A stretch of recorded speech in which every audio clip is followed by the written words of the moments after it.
Hi, welcome to Share Your Foodways. My name is Chef Carolina, and today I'm with Roman Kovbasniuk. Hello, welcome. Hi, thank you for having me. Oh my God, we are so excited. We're so happy to have you in our kitchen today, mainly because I have to say, you're a very young chef. Yes. And Thank you are bringing tradition. So how exciting is that? I love the fact when young people can bring traditions and recipes from their backgrounds and all of that. And I know, and I heard that you're going to cook something with us so simple but so traditional. Tell me about it. So, again, thank you for having me. I am very happy to share my traditions with you guys. I'm Ukrainian, so I'm going to be sharing a very simple, very traditional recipe, stuffed cabbage rolls. Here in the city in Music County, we are familiar with the Ukrainian community because we have the Ukrainian festival. But I want to learn more on your family side. Tell me about your background, your family background. So, my family is entirely Ukrainian. Okay. Both of my parents are Ukrainian. All of my grandparents are Ukrainian. My cousins, everything. So in terms of the strength of our culture in our family itself, like that's the only culture we celebrate because that's the only culture we know. That's good. Yeah, so in terms of my background, I'm not the first person that was born here. Yes. I'm the second person after my mom. But we've always been very deeply connected to the other Ukrainians here. I'm coming from Morris County, up north, and we have a very large community up there, probably very similar in size to down here in Middlesex County, simply because New Jersey and New York are really where Ukrainians really thrive. In terms of immigration and things like that, like Ellis Island and all of that, Yeah. that was a huge space for Ukrainians when we first came here back in the 20th century, like the 1930s and 40s, to the point where we actually have a Ukrainian village in New York City. Like you have Little Italy, you have Koreatown, and then you have the Ukrainian village. So I'm yeah. learning something today. I honestly didn't know that. Thank you so much for sharing absolutely. that with us. There is, wherever you look in this area, you'll probably find someone who either knows a Ukrainian or is Ukrainian themselves for that reason. Stuffed cabbage rolls. Love it. In Ukrainian, we call them Holubtsi, which basically just means little doves. Oh, that sounds So, very cute name. Yes. We love our cute names for our foods. So, as you can see, based on our ingredients here, not complicated. So, a couple things that we're going to do first is we have to make sure that our cabbage, which is what we're going to be stuffing today, and our rice are all together. So what do we have like for the recipe? You say we have cabbage, we have ground beef, rice, carrots, mushrooms, and onions, and oil. And a little bit That's of garlic. all we need? That's it. That's all we need. amazing. For you guys seeing us, you have to make this recipe. We can see that it's very easy to make. So can we start? Yeah, absolutely. love Let's it. get started. Yes. So the first thing that we want to do is we want to make sure that we take the core out of our cabbage. Yeah. So you have to have a really sharp knife because the core of a cabbage is very thick. Hard, yes. Very thick. So what I've actually done is I've actually taken it out. So as you can see, the core is really deep, but you want to make sure that it's taken out because otherwise the cabbage won't cook and it's going to take a really long time to get this recipe done. And we don't want to waste any time.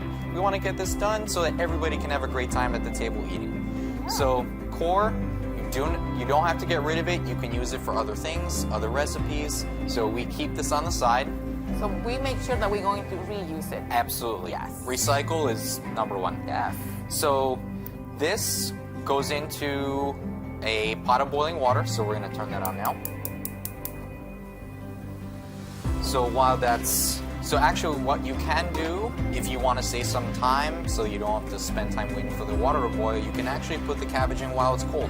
It'll soften up the leaves a little bit faster. So we're going to go ahead and do that.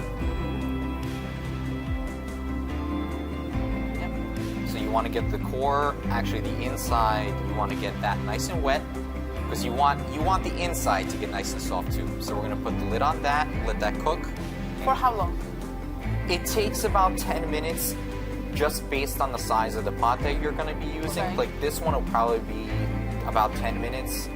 The nice thing about cabbage when you're cooking it is that you'll know it's ready when the leaves start to come off a little bit. They start separating. Exactly. Okay, we'll make sure to check it out.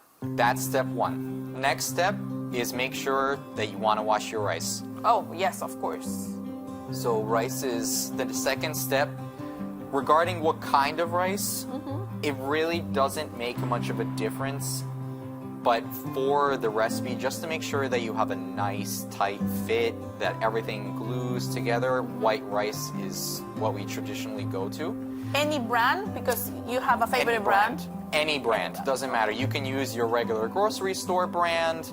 If you have if you have a farmer's market nearby that has rice that they get from somewhere, that's fine too.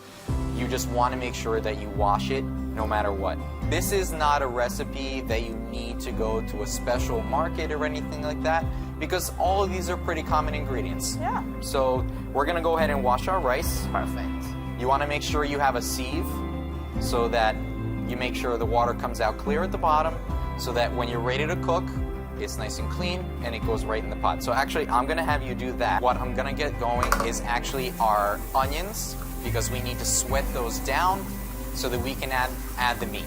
The meat mixture is actually meatloaf mix. I find that for the way that I make them, having a mix of different meats, so in this case, beef, veal, and pork, those are really great because they have a really nice fat content, and they also have different levels of flavor. So you don't have to worry about salting too much, because already with the pork, in particular, it has more sodium. So we're gonna go ahead and start chopping the onion.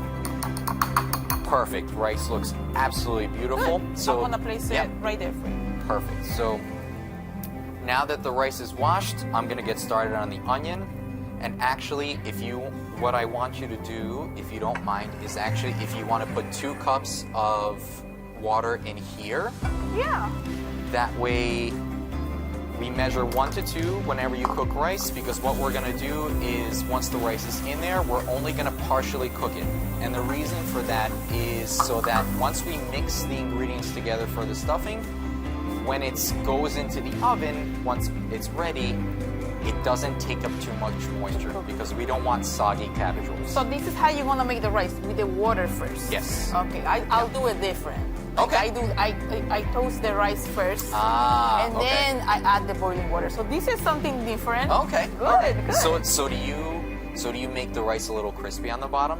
No, first? not as much, but you always we put the oil and then we put the rice, kind of okay. cook it over, and Cook it a then little we bit. put Okay. the water, and the water is already boiling. And you put I it on see. top of it. Okay, yeah. Different kind, different way to do it, but at the end of the day, then it's rice, right? That's right. That's right. And honestly, our only goal for cooking the rice this way is just to get it cooked enough, Yeah. so that the grains are soft and sticky. So Yeah. that's really the goal. Because you want to mix it when you make the meat, right? Exactly. Yep. It So glues together. you can actually, if you want to turn on the burner and throw the rice in. Yeah. I want to learn how to do this kind. Yeah, absolutely. So you can throw that in the rice. Yep. Here you go. And don't worry about stirring it. Just make sure You just that let all the it rice is in sit. there, and it'll do its job. So, all right. So now onion, rough chop. I don't do this any particular way. I just make sure that I cut it into quarters, and then once the quarters are cut, then I chop it up roughly, because it's gonna get cooked, it's gonna get sweated down, softened, and it's gonna shrink once it's cooked. So, 1, and then I actually cut them horizontally instead of vertically. And then, nice and easy, slices first. 2 or 3, just to get them relatively fine, because we don't want the onion, you don't want huge chunks of onion, obviously, because nobody likes biting into a huge chunk of onion. Well, to me, onions and garlic is never enough. But yeah, I mean, some people don't like that. I definitely agree with you. Yeah. In particular, in the Ukrainian culture, we love using onions and garlic. Like, if you come into a Ukrainian kitchen and you don't have that smell, then You're not cooking. someone is not cooking right. Yes. Yeah. You will see mom and grandma saying, like, what are you doing? Exactly, You don't know what you're doing. You have exactly. to add more of this, more of that. And then, you know, Right. yeah. Yeah, so one of the things that I actually love about this recipe is, like we've said already, is how simple it really is. It doesn't take, you don't have to be a chef. You can just be, you know, you can be just a regular person who wants to make something Exactly. tasty to serve to their family, to their friends, even for yourself. You can make big batches, you can make small batches. Yes. It's super versatile and anybody can do it. Especially nowadays, it's good to learn and start cooking at home. Yeah, We're absolutely. living so fast that we don't take a minute to cook or to enjoy or to make a meal. Right, and it's a shame. And when you It's go a to the shame. restaurant, it's so expensive now that we have to learn how to cook is, it stuff at is. home. And this is something you can, you know, eat the next day. Yeah, it's yeah. it's actually great for leftovers because you have so many options for how you want to reheat them. You can fry them, you can put them back in the oven, you can do so many delicious things. You It's you great. remind me to a dish called angelitos fritos. Okay, Which and is what's that? kind of similar, like a little, like you say you're gonna roll it up, Yeah, like the yep. dish you have, similar and fried as well. Oh, Yes. oh, that sounds delicious. Yeah. That sounds great. You know that cute names on food Yeah. bring so many memories, right? Exactly. Where, exactly. Where the how do you learn how to cook this? So, I learned to cook from my mom. She basically taught me how to do everything, from pasta to eggs to, you know, stuffed cabbage rolls, how to make pierogies, like all of the things that I grew up eating, I learned how to cook from my mom. Oh. So yeah, so she is our chef at home, and you know, I'm so grateful that I had someone that, you know, taught me how to do that, because it just opened up so many doors for me to be able to like share my culture and share my experiences with people who aren't Ukrainian, you know? That's exactly what I was thinking on the beginning, because you're really young and then you got this passion for cooking from your families, and now you are following traditions and you're gonna keep on going that tradition. That's lovely. Yeah. I know you brought a book, so we're gonna talk about the book I later did, on. absolutely. Yes, I'm looking forward to see your book and see your recipes, because I heard that book is like 37 something years old. It's older than I am. Love Let's it. put it like that. Even without this book, which has been in my family for, like you said, over 30 years, being able to cook Ukrainian food is something that's very important to me. Especially nowadays with everything that's going on around the world. Like, being Yes. able to preserve my culture is something that I think everyone should be willing to do, Yeah. regardless. So, You need the onions? yep, so pour some olive oil in there. So we're Let's get the pan nice and hot first. Ooh, I'm not crying, so we're good. I must have done it right. Good. So we have the onions that you chopped already, Yep. right? So, like I said, super rough chop. Like, this is not restaurant standard by any means, but honestly, it doesn't have to be. Like I said, it's all gonna get mixed together. The flavors are all. Oh, so you're It's gonna about love to it. happen. You're gonna love it. Yes. Yeah, it's gonna be great. Perfect.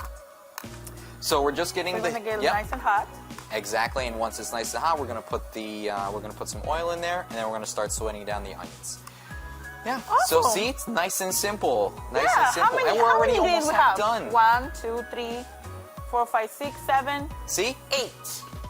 Easy See? to make, Exactly. and I know it's gonna be delicious. I'm looking forward to it. I can't wait for you to try them. I am Yes. very excited. So now we're going to work in the meat, right? Yes, the meat's next. So we have the pot already here, and what are we gonna do next? So we're gonna coat the pan in some oil. Now, if you want to use a certain kind of oil, you can. Today we're going to be using extra virgin olive oil to give it that nice earthy flavor to the meat as well as the onions. Okay. But you can use any oil. You want to use avocado oil, you want to use grapeseed oil, Yeah. even vegetable oil. Any oil you want to use, just to be able to coat the pan and add some nice flavor, keep things nice and, together. Perfect. What's your mom's or your favorite? So my favorite actually is grapeseed oil because yeah. it's a nice neutral flavor. It doesn't really change anything. It keeps everything nice and natural. Really great for sautéing in general. So, Good. Yeah, so but today we're going to change it up a little bit. We're going to add a little extra virgin olive oil. So this pan is nice and hot already. You always want to make sure that a pan is hot before you add oil to it. So just a little bit, just to get it around the pan. We don't want it too oily. So that's that. And the next thing that we're going to do is we're going to take the onions that we chopped beforehand and we're going to toss those in. So you can see already, see it's smoking a little bit? Yeah. That's exactly when you want to throw it in. That's perfect. It's nice and hot. So there we go.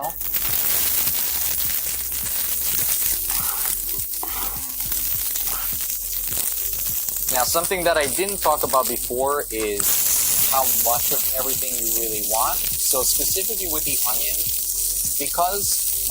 because you're only using one cabbage, you don't want to overload it with too much onion and other vegetables because vegetables have a lot of water.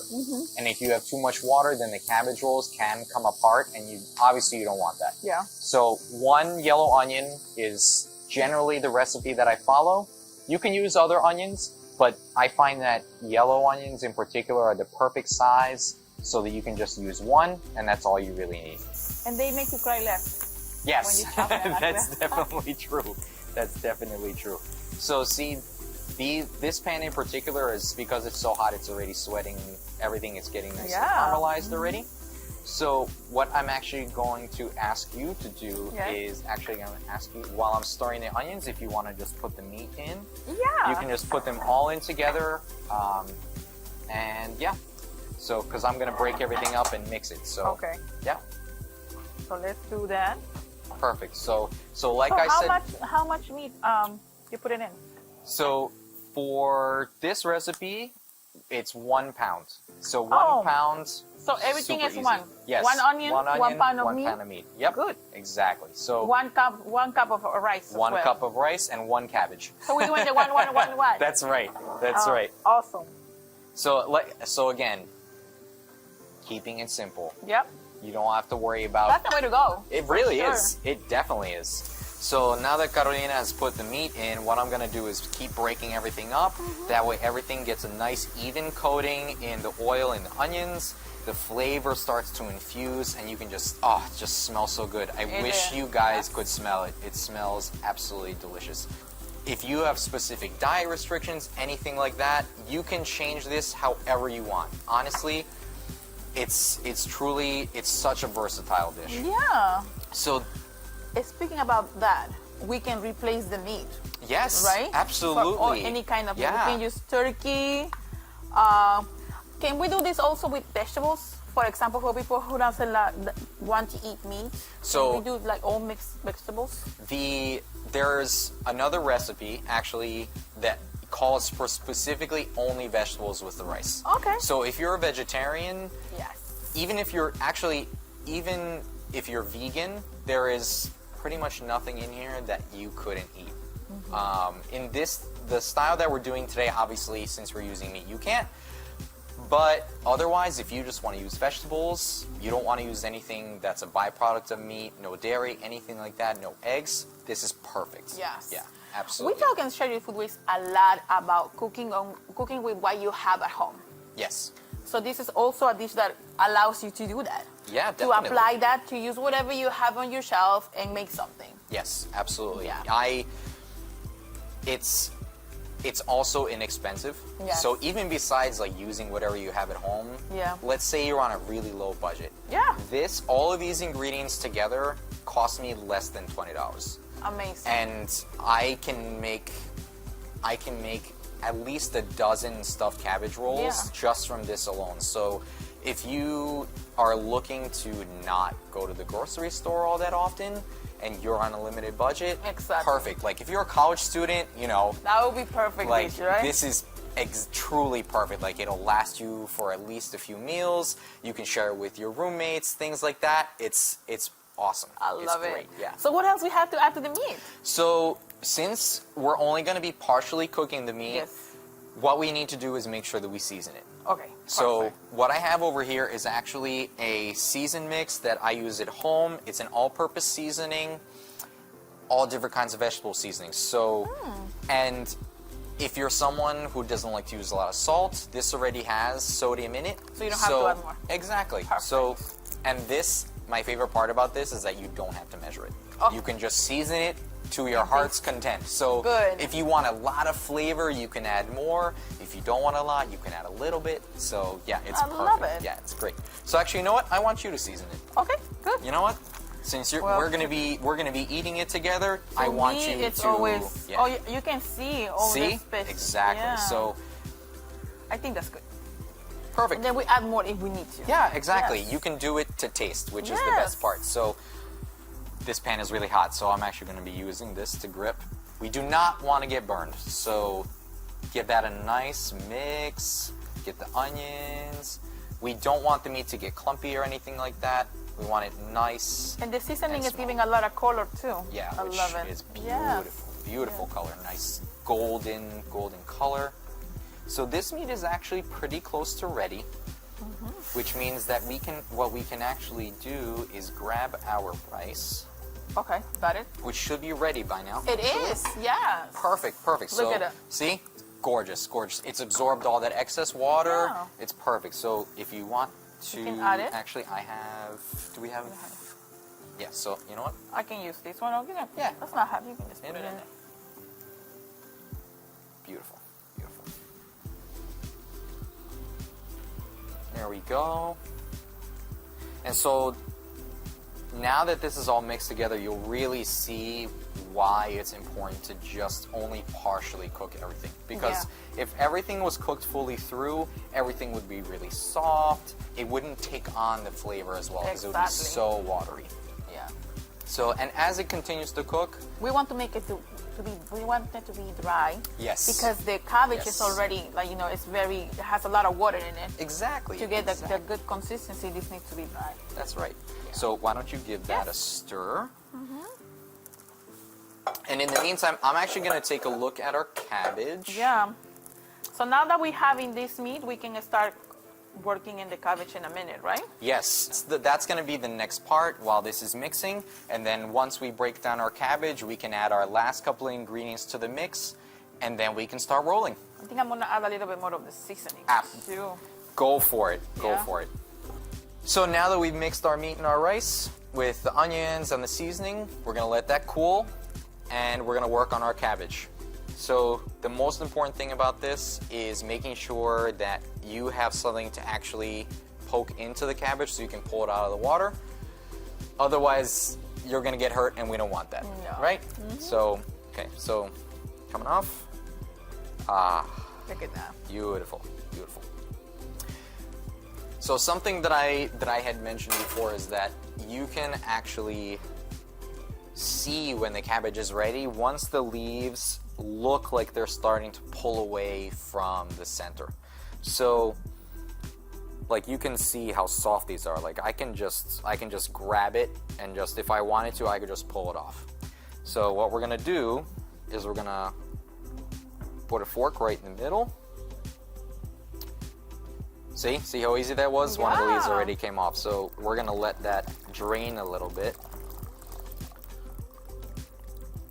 because we do not want boiling water everywhere. Yeah. I love the color of the cabbage. Isn't it beautiful? Yes. Absolutely beautiful. Oh, so speaking of the cabbage, actually, since there are so many kinds of cabbage, like you can get Savoy cabbage and things like that, this is a basic green cabbage that you can get at any grocery store. Yes. It's the perfect density, the leaves are the right size, and it adds a really nice sweet flavor to the savoriness of the meat. So yeah, so there we go. Now our water is drained. Nice and easy. So I am gonna use this leaf as well, but I'm gonna do something special with this one in particular just because this one does have a hole in it, which normally wouldn't be a problem, but because it's also one of the outer leaves, it's pretty thin, and we don't necessarily want a really thin leaf for our cabbage. Let me take that away. Okay, super. Now that we have our cabbage, it's been prepped, it's nice and soft, we're gonna start pulling it apart. And you just pull from the stem, just like that. Now be very careful, it is super hot, so if you need to, definitely put on some sort of gloves so you protect your fingers. Maybe Super they can wait simple. a little bit. Yeah, if you want it to cool down a little bit, it'll continue to soften because it's still hot. So if you want to wait, it's fine.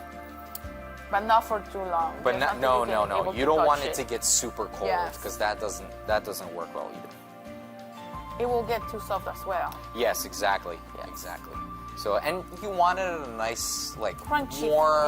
warm temperature, because then once you mix everything together, because it's still soft, all the flavors will be able to go right And through. also, if it gets too cold, it can start breaking apart. Yes, absolutely. So see, beautiful big leaves. One thing that you definitely want to watch out for when you're cooking the cabbage, though, when you're getting it ready, is you don't want it to overcook.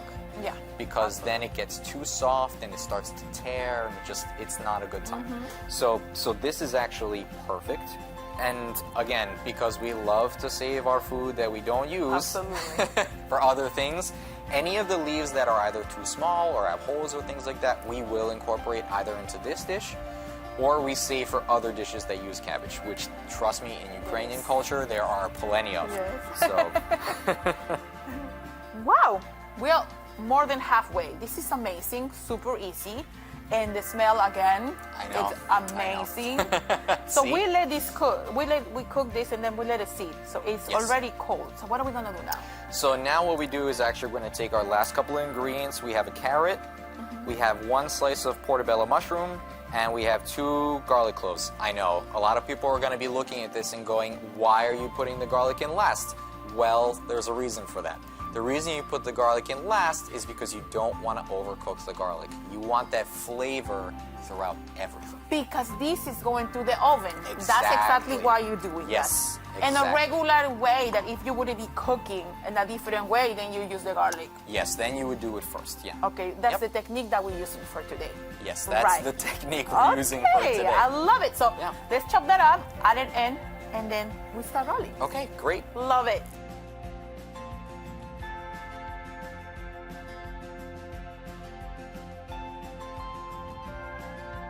So now we're gonna add the last ingredient to the mix. Yes, we are. We have 2 cloves of garlic, already freshly peeled, ends are chopped. And what we're gonna do is we're actually gonna use this press that I have here. That looks very interesting and quite old. It is, it is. Okay, tell me about it.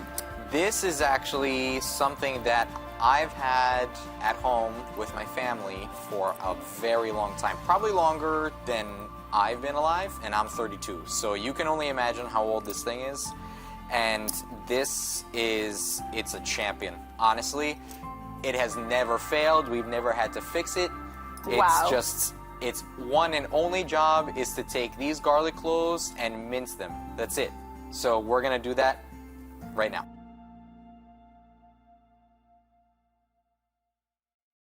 Most of my cooking experience is from my mom.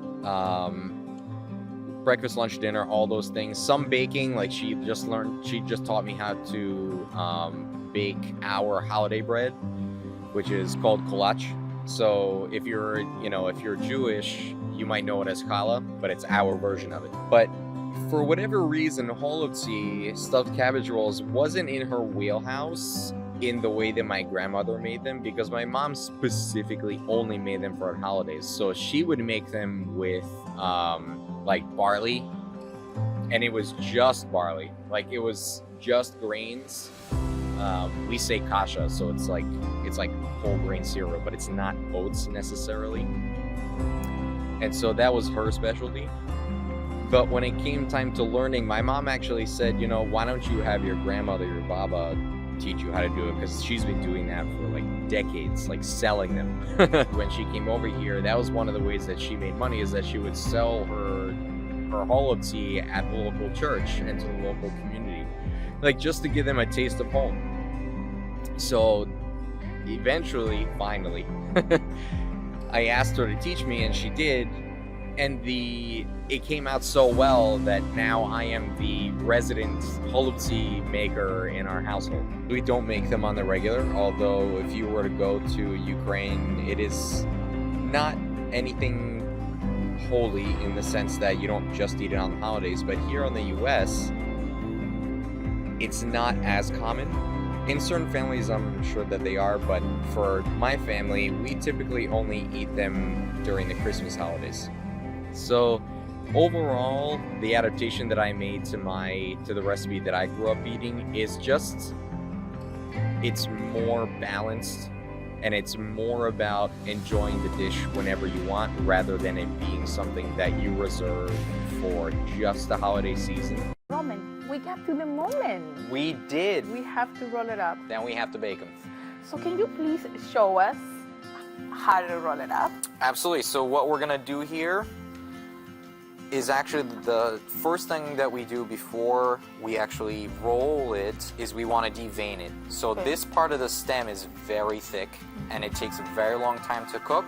So we want to cut through that just to make the cooking time a little bit shorter and a little bit more even. Because it's also a little bitter. Yes, it can be a little bitter. We don't want that. So we're going to do that right now. So very gently. Knife as horizontal as you can. Just like that, right through the stem, right to the end, nice and easy. And that's it. Last step before we throw all the cabbage rolls together is the actual stuffing. So you take a tablespoon, typically, depending on how stuffed you want your cabbage rolls and how many you actually want to make. I typically use a tablespoon. It's a nice even measurement. Everybody has one. Yeah. So 2 tablespoons. I love the colors. Similar to other wraps, take the sides, one over the other, and then from the center, you just roll it right up to the front. So if you've ever wondered how a spring roll is made or anything like that, this is basically the same concept. Now we resolve it. Exactly. Yes. So, and there you go. Nice and easy. It stays nice and tight. Since it's wet, it'll basically stick to itself. And there you go. Your first cabbage roll. Yes. See? We did it. We did it. So we make 12 rolls. We did. There. And now it's time to put it on the oven. That's right. Okay? Yes, it is. But before I want to ask you about this beautiful pot, tell me, I feel like there is a backup story, the same thing with the garlic grater. Tell me about this one. So this is a Dutch oven, and this Dutch oven has been in my family for probably at least 45, maybe 50 years, something like that. Oh, wow. So let me ask you then, with that answer, I have to ask you, how many years your family is here in America? Well, I was born here, as well as my mom. So the only person in my immediate family out of my parents that was born in Europe was actually my dad. Oh, wow. So yeah, so I'm like generation 1.5. Oh. That was born here in America. So this was actually from the U.S. and it's actually my grandparents, and we just kept it. So, I love it. So I can feel that in your family you have a lot of these connections and these roots and these traditions that you keep bringing into this. And thank you for sharing your foodways with us. Yeah, this is amazing. Course. Absolutely. I'm I very love happy it. to be So here. we put it together. You put it on the pot, and now we're gonna put it in the oven. Yes, we are. We're gonna put this in the oven for 350 degrees. But before I forget, before we do that, we have to make sure. So actually what I'm going to do is I'm going to show you what it looks like.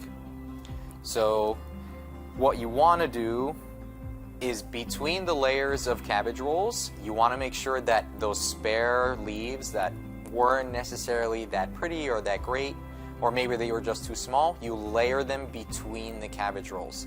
What that does is it keeps them nice and moist, and it keeps them from sticking to each other, so that when they're ready, there's no mess. That's how you said that we're going to use it later on. Exactly. I love it. Yes, Okay. That's why we never throw anything out until we are truly done, because there is a purpose for everything. One other thing, you want to fill the pot with some sort of liquid. You can use water, or what I like to use is broth. Yes. I use vegetable broth because I think it gives a lot of really great flavors. And it sort of works with all the seasoning and all the ingredients. So fill it with vegetable broth up to just about the top layer, not covered, but just so you can see the tops of the cabbage rolls. Cover it, 350 degrees on the oven, baked for anywhere from an hour and a half to 2 hours. Perfect. Let's put it And in the that's oven. All right. And wait. Let's go right ahead. Roman, this is amazing. All the stuff that you teach us today, all the things that I learned, I'm looking forward to, but while we wait, I'm looking forward to ask you a few questions and to get to know you more, to get to know your culture more. So I have to ask you something else. You said that you learned to cook from your mom, right? So what's the favorite dishes that you learned from her and the dishes that you enjoy to cook? So besides the dish that we made today, actually something that my family does that I do with my mother and my younger brother is we always make, the Ukrainian word for it is vareniki. In English you may know them as pierogis. And that's a dish that we can make throughout the year, but typically for us, we only make them together for the Christmas holidays. Okay. It's one of the primary dishes that we make. It's almost a sacred dish, and one of 12 total dishes that we make for the holidays. And so, besides the dish that we made today, that's another one of my favorites, and actually one that I learned how to make recently. Similar to Jewish challah bread, we have our own. It's called kolach. Oh, wow. And it's a long braided bread. It's probably as long as this stove, maybe a little bit shorter. It takes almost a whole day to bake. And my mom just taught me how to make it this past winter. So it was an amazing experience. If you've never baked bread, which I'm sure you have, but if there's anyone who hasn't baked bread, you have to at least learn how to make dough for bread because it is truly a magical experience. I love it. We have made bread here before on the show as well, but this is just amazing. I have to say that I love to see that you are the second generation. You were born in here and your mom was before you, and I love the fact that how you carry your culture, your traditions, all of this stuff. And with that, I want to ask you about the book. Oh, yes, the Yes. book. Yes. So this is a book which is from the 1980s. I don't remember where my mom got it, but it is actually from a bookstore up in Canada. Oh, so it's actually not even from the US. Also, another very strong Ukrainian community in Canada.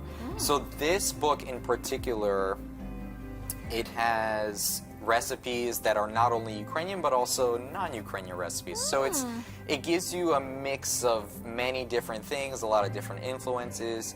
But this book in particular is one of 3 traditional books that we use in my family to help us remember or to learn new recipes so that we can carry on our culture. I'm looking at the book, and I can help to see the similarities from the book to your shirt. To my shirt, yes. Yes. So, you want to tell me about your shirt? I'd love to. So this is, the Ukrainian word for it is vishitya, and vishitya is the Ukrainian word for embroidery.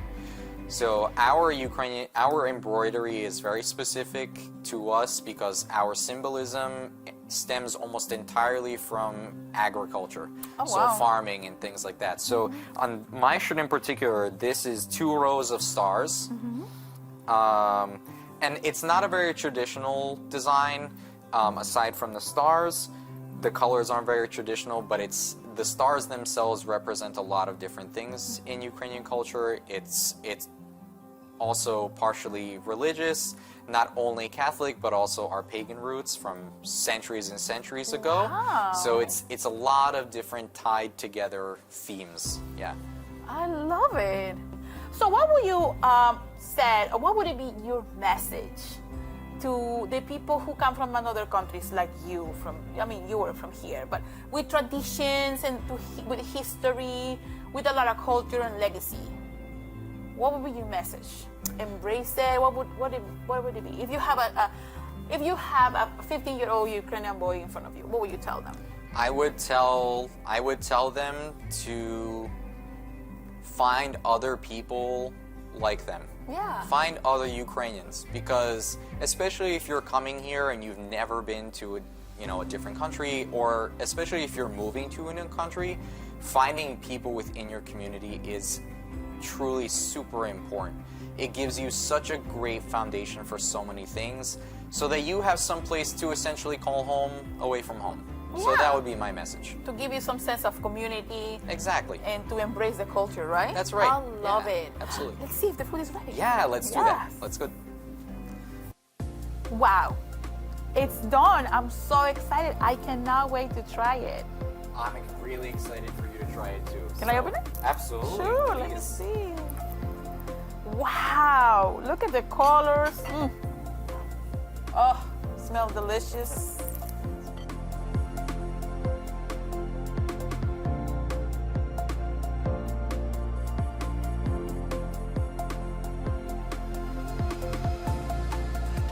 Look, See?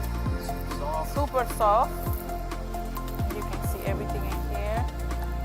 I'm gonna grab and taste a little bit of everything, right? Yeah. Wow. Ooh, it's trying to escape. It's so soft. Wow.